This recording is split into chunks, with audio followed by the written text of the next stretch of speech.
Political star comedian పార్టీలో ఎందుకు చేరాల్సి వచ్చింది అంటే? ఆయన పొలిటికల్ స్టార్ అంటే పాపం తలుగుతుంది. అందరూ అనుకునేది అదే. పిచ్చోళ్ళు, వాళ్ళే పిచ్చోళ్ళు. జనాలు పిచ్చారు, కేఎఫ్ఎల్ పిచ్చారు కదా.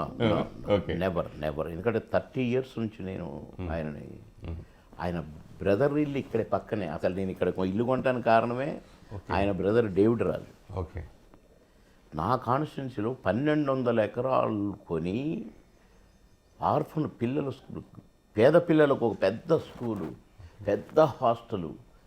నేనే వండర్ అయిపోయాను. ఇలాంటి హాస్టల్స్ దేశాల్లో ఉన్నాయి. వైజాగ్లో కూడా ఉంది, ఇంకెక్కడికి ఉన్నాయి. ఆయన ఎవరి డబ్బు తినాలి, ఆయన డబ్బు పేదోళ్ళు తినాలి, పేదోళ్ళు బతకాలి, పేదోళ్ళు అని కోరుకుంటాడు ఆయన. ఆయన 3 విమానాలు ఉన్నాయి. అంటే ఒక విమానం 747, 2 హెలికాప్టర్లు ఓన్. ఒకసారి ఆయన అమీర్పేటలో ఆఫీసు ఇల్లు బేరవాడాడు డేవిడ్ రాజు గారు. ఆయన రావడానికి కుదరదు.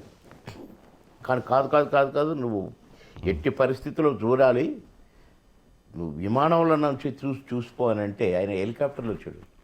వచ్చి ఆ ఇంటి మీద తిరిగి బైనాకల్స్తో చూసి ఓకే బాగుంది కొనండి అని చెప్పి వెళ్ళిపోయాడు. మళ్ళీ పైనుంచి. దట్ ఈస్ కేఏ పాల్ గారు. పిచ్చి ముండా కొడుకులు కొందరు.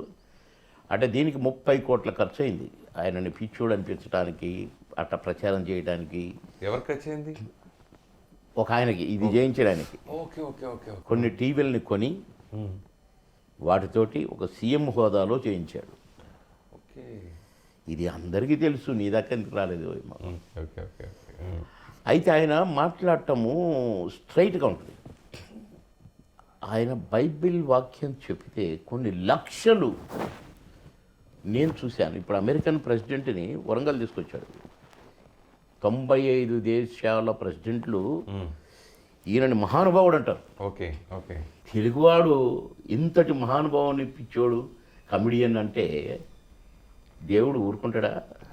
ఓకే. ఇక్కడున్న సాఫ్ట్వేర్ ఇవన్నీ ఎక్కడి నుంచి వచ్చాను అనుకుంటున్నావు? కేఏ పాల్ గారి ద్వారా తెప్పించాడు చంద్రబాబు.